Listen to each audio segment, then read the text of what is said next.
pozdravljeni, spoštovani gledalci in gledalke. Tipkamo se, pišemo si preko družabnega omrežja, preko spletne strani in ja, velikokrat spremljam tudi pogovore, ki se nanašajo na izbiro prehrane, torej na veganstvo, vegetarijanstvo, presnojedstvo in še kaj. In želim vam povedati, da bomo danes govorili o veganstvu in o tem, z katerih 10 razlogov, obstaja jih seveda mnogo več, obstaja in bi želeli izpostaviti, zakaj je fajn, da postaneš vegan. In to želimo narediti zelo na miren način, kajti mnogokrat opazimo, da je kakšen vegan mogoče zna biti celo nekdaj nasilen oziroma nihče nima rad tiste ljudi, ki te nekaj prepričujejo in pa zdaj pa dej in tako naprej. Skratka, ne obsojamo, sprejemamo, kajti za spremembe je potrebno sprejetje in ja, zelo na miroljuben način bomo predstavili 10 razlogov, zakaj postati vegan. To pa je seveda vaša odločitev, vi ste tisti, ki hodite vsak dan, vsak večer spat s svojo vestjo in naj bo tako, kot mora biti. V moji družbi pa moj zdaj že prijatelj, lahko rečem Stanko, lepo pozdravljen, dobrodošel. Lepo pozdravljena. Ti si nam pripravil teh 10 razlogov, ne? Ja, sem se potrudil, ja. Super. In jaz se jih blazno veselim. Mogoče za sam začetek tudi tvoj pogled. Tudi ti si eden izmed tistih, ki na tak miroljuben način, ker je tudi tvoje kmetijstvo, ne, na miroljuben način, želiš povedati in izpostaviti te stvari. Ja, sigurno razlogov je več kot 10, kot si sama omenila. Za mene pa je res sprejemljivo edino to, da ljudem poskusimo dati nekaj za razmišljanje. Njihovo pa je, kaj bodo s tem naredili, torej odločitev res prepuščamo njim. Seveda pa državni uradniki, ki so pa plačani iz davkoplačevalskega denarja in kateri bi morali veliko več narediti v tem smislu, oni pa morda imajo tukaj eno drugo vlogo in za njih bi veljalo, da vse te resnične stvari grejo in v šole in preko ministra recimo za kmetijstvo, za zdravstvo. Nenazadnje bi te stvari morale biti na vseh večjih javnih televizijah in to večkrat na dan. Večkrat na dan. Takole, mi bomo vsekakor začeli. Tudi moja želja je, da kmalu začnem z obiski takih in drugačnih ministrstvih, kjer bom prosila za sodelovanje, da se povezujemo, kajti mislim, da smo prišli zdaj v en tak čas, ko je povezovanje čudovita priložnost za to, da podamo dobre novice naprej. Kot omenjeno, 10 razlogov in prvi razlog, zakaj postati vegan. Taram! Tukaj ga lahko vidimo. Torej, če sem vegan, spoštujem moralno-etične principe in pravice, ki so zapisane tudi v Ustavi Republike Slovenije. Nam lahko zaupate kaj več? Ja, recimo 72. člen Ustave pravi, da ima vsak posameznik pravico do čistega in zdravega okolja. Torej, to je nekaj zelo pomembnega in nekaj zelo lepega. Če pa pogledamo v današnjo naravo oziroma v okolje, pa to ne drži. Torej, imamo onesnaženo vodo, celo pitna voda ne ustreza v veliki meri. Velikokrat lahko tudi na podeželju rečemo, da ni tista idila, torej bi lahko tukaj rekel za prebivalce večjih mest, da naj se ne sekirajo, ko imajo probleme z slabim zrakom. Tudi na podeželju velikokrat ni boljše, predvsem, ko se izliva gnojnica in tisti živalski izločki, moramo okna zapirati, dostikrat perilo še enkrat oprati in podobno.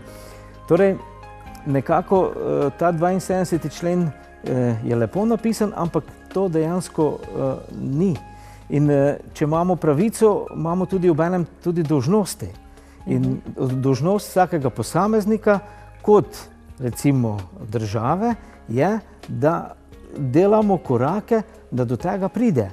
In sigurno so vegani tisti, kateri veliko prispevajo k temu, kajti kot bomo tudi kasneje slišali, ravno živinoreja je največji povzročitelj okoljske škode tudi v Sloveniji. Zanimivo. Če greva k drugemu razlogu, že si ga lahko pogledate, torej drugi razlog, zakaj postati vegan. Če sem vegan, živali ne morejo trpeti v hlevih, prevozih, biti izkoriščene za mleko in jajca ter zaklane za meso. Mislim, da je človek nasploh edino bitje, če mleko pogledamo, ki uživa mleko, se pravi od neke druge živali, se pravi ne svojega. In celo zdravstvo in tudi magister Marko Čenčur, ki je bil že večkrat v naši družbi, je povedal, da nismo mi narejeni za mleko. Vsej do te mere ne, da ko ga ne dobimo več od svoje matere, ne, da bi ga uživali še naprej. In to še od druge živalske vrste. Ja, se popolnoma strinjam. Vedno je treba pogledati naravo in recimo ena srnica ima mleko samo za dojenčka. In ko to on malo odraste, srnica mleko izgubi in dojenček gre naprej. Tudi pri jajcih je podobno. To je samo, če pogledamo v naravo pri pticah, je zelo podobno. One imajo to samo za potomstvo. Človek pa si je vzel pravico in jih izkorišča na takšen način. Kakšno je naravno stanje krave? Ali ima krava mleko samo takrat, ko ima telička in to, da ves čas daje mleko, je neko umetno vzpostavljeno stanje? Tako, to je umetno vzpostavljeno stanje. Če bi krava res imela tisto prvotno funkcijo, kot jo je imela v gozdovih, ko še bila gozdna žival, je bilo podobno kot pri srni. Se pravi, teliček je sesal tako dolgo, dokler je bilo potrebno, oziroma dokler mu je ona dovolila, potem pa je mleko počasi usahnilo in ona ni imela mleka zopet do naslednjega telička. Morda bi še tole tukaj povedali, gledajte, da pride recimo kos mesa na trgovinsko polico ali pa liter mleka, živali morajo ogromno pretrpeti. Torej trpljenje se začne že pri samem rojstvu, v teh farmah, v teh taboriščih, jaz temu pravim. Nadaljuje se z prevozi, torej jih spravljajo v te tovornjake, jih prevažajo po veliki vročini, po velikem mrazu, potem jih spravljajo iz teh tovornjakov, velikokrat tudi so tepene, potem grejo v klavnico, tam jih čaka tisto najbolj grozno, jih dajo v eno komoro z plinom, zadnjič sem ravno to opazoval, to morajo biti strašanske muke, ko jih s plinom dušijo. Potem jih čaka tisto razkosanje in v bistvu, če tako pogledamo, nič drugega nimajo v življenju kot od rojstva do smrti samo eno trpljenje zaradi nas, ker mislimo, da jih moramo ali si jih želimo jesti. Bomo šla kar naprej z tretjim razlogom in sicer kar preberimo si, torej če sem vegan, bistveno prispevam k zmanjševanju lakote v svetu. Po svetu so lačni ljudje in če nekoga ne prizadene, da trpijo živali, naj jih potem vsaj malo se dotakne to, da trpijo ljudje.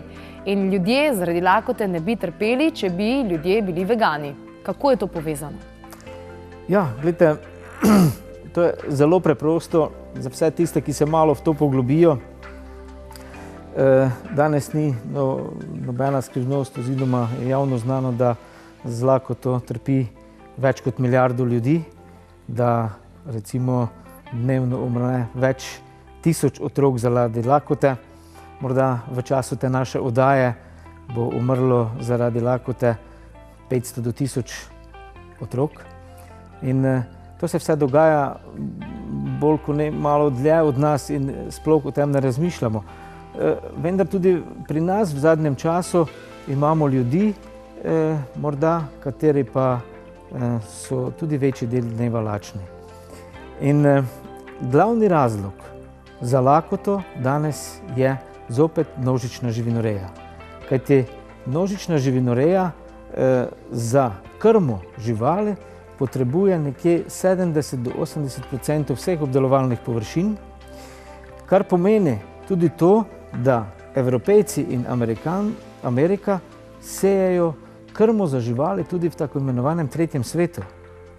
Torej tam se seje soja, koruza, in druge stvari. Ki gre potem tej živali, da potem to žival zakoljejo, medtem ko bi lahko ta hrana nahranila mnogo ljudi. Točno tako. In podatki so zopet jasni, z živalsko hrano lahko nahranimo morda enega, dva človeka, z rastlinsko hrano, z žiti, zelenjavo, sadje, kar je direktna hrana za ljudi, pa 20 veganov. Torej, razlika je ogromna. In torej, tu ne moreš biti nekaj hudo šolan ali pa pameten, Da tega ne razumeš. da tega ne razumeš. Torej, računica je čist enostavna. Računica je enostavna. Greva kar na četrti razlog. Mnogo jih je danes, samo 10, upam, da nam bo uspelo. Torej, če sem vegan, ne nosim soodgovornosti za uničevanje tropskih gozdov in rodovitnih polj s kemijo in živalskimi izločki za krmo živali. O tem sva že spregovorila, ne, kako zelo je povezano. Greva mogoče kar na 5. razlog? Morda bi tukaj čisto malo dodal. Glejte, za 60 milijard živali, koliko jih letno pokoljemo, primanjkuje teh obdelovalnih površin. In kljub temu, da polijemo na milijone ton kemije ali gnojil in škropiv, vseeno primanjkuje krme za živali. In kaj pol počnemo? Nekje 70% vsega posekanega tropskega gozda, ki so pljuča zemlje. Torej, to je tisto, kar uravnava klimo na zemlji. Mi posekamo za krmo živali in zadaj nastaja puščava. Kajti plast je zelo ozka, za nekaj let zadaj nastaja puščava. Ampak o tem večina ljudi nič ne ve. Res je tako. Če sem vegan, nisem soodgovoren za, to je namreč 5. razlog, za strašansko hitro onesnaževanje in porabo vode strani množične reje živali. Znova sva pri tem, koliko se dejansko virov uporablja samo zato, da dobiš šnicl na mizo, po domač povedano. Ja, pitna voda je zelo pomembna. To je v bistvu morda bolj pomembno od hrane za ljudi in za vse življenjske oblike. Vemo, da pitne vode na velikih delih zemlje že primanjkuje. Jaz pa si upam tukaj povedati naslednje, da bo v naslednjih 10 letih, če bomo tako ravnali naprej, morda že 60% prebivalstva na zemlji trpelo zaradi pitne vode. In zopet je največji onesnaževalec pitne vode živinoreja z vso to kemijo, katera se odplakuje v podtalnico, predvsem pa tudi z gnojnico. Kajti na milijarde ton gnojnice in izločkov gre, ker so obremenjeni in z antibiotiki in hormoni tudi v pitno vodo. Nenazadnje, porabimo za kilogram mesa od 5 do 10 tisoč litrov vode, za kilogram žit ali pa zelenjave pa 100-200 litrov. Razlika je očitna. Tudi tukaj ne rabiš biti prav dober matematik, da ti je to jasno. Takole, greva s 6. razlogom. Torej, če sem vegan, imam veliko manjši delež pri izumiranju živalskih in rastlinskih vrst v našem času, kajti zopet je živinoreja glavni povzročitelj. Greva kar na 7.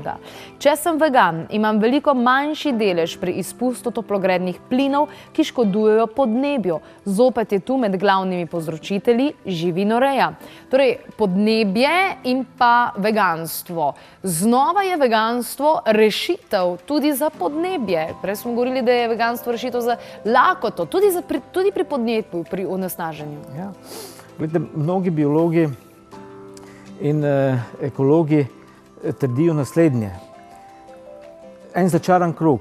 Josef Reinhold, znan ekolog in biolog, pravi naslednje. Začaran krog. Živinoreja, gnojnica, gnoj, izumiranje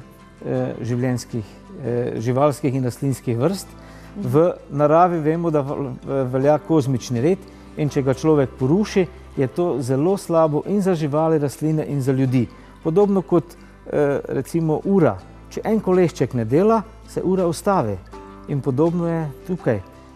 Če ne bo vse funkcioniralo, če ne bo vseh teh življenjskih vrst in rastlinskih, je vprašanje, kako bo to delovalo. Torej, to je alarm. Veliki alarm za vse nas posameznike, kot za tudi tiste, ki vodijo države. No, zanimivo. 8. točka, pa si poglejmo. Če sem vegan, prispevam k manjši porabi energije, s katero bi naj varčevali.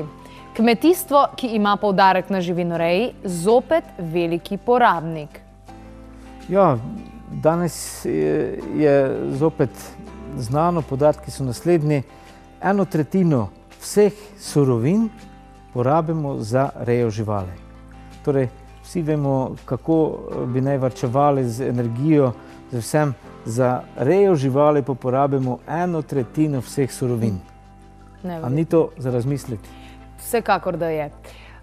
Gremo z 9. razlogom. Če sem vegan, že avtomatsko v veliki meri spoštujem priporočilo ali zapoved ne ubijaj.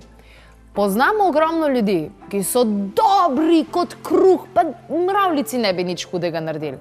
Ampak enostavno se ne sprašujejo, ko dobijo šnicel na mizo, odkot je prišel, oziroma ne, da se ne sprašujejo, niti nočejo vedeti. Tako težko je stopiti v stik z realnostjo, ampak to je realnost, kaj ne da? Sigurno. Realnost, ki nas uničuje. Ja. Danes imamo možnost priti do različnih virov. Jaz sem se potrudil in sem govoril z nekaterimi teologi, kajti to me je zanimalo že kot mladostnika. Torej, za mene je že takrat, pred 30 leti, bilo vprašanje, ker pač zrastel sem v kmečki družini, katoliški, moral hoditi na verouk in vse skupaj, ampak me to vprašanje že tako nekako zanimalo, da sem si želel dobiti pravi odgovor na njega. Torej, ne ubijaj pomeni za celotno stvarstvo, torej tudi za živali. Če bi stvarnik rekel, da ne ubijamo ljudi, potem bi rekel, ne ubijajte ljudi.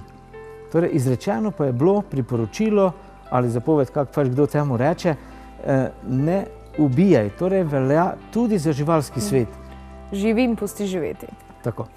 In pravim, veliko teologov se s tem strinja in oni pravijo, da ne ubijaj velja tudi za živali. Tudi za živali. Takole, in še zadnji 10. razlog, še enkrat ne poudarim, ogromno jih obstaja. Če sem vegan, sem manjši strošek za zdravstvo ter obenem podpornik ljudi, ki se trudijo pridelovati nekrvavo, torej vegansko hrano. Vi, Stanko, ste eni od teh pridelovalcev te nekrvave oziroma izjemno hranilne, zdrave, predvsem pa toliko dobre hrane. Tako da najlepša hvala za to. Izjemno vas cenimo in hvala, ker poveste vse te stvari, hvala, ker jih delite z nami. Mi se bomo pa tudi trudili še naprej, da informacijo damo naprej.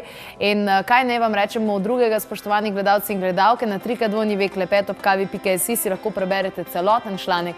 Sicer pa ne bomo vas posiljevali in tudi tukaj se bomo obrnili na modrost, ki jaz sedim že celo življenje in je res izjemna. Ko je učenec pripravljen, pride učitelj. Upam, da ste pripravljeni ali pa da boste čim prej. Hvala sam.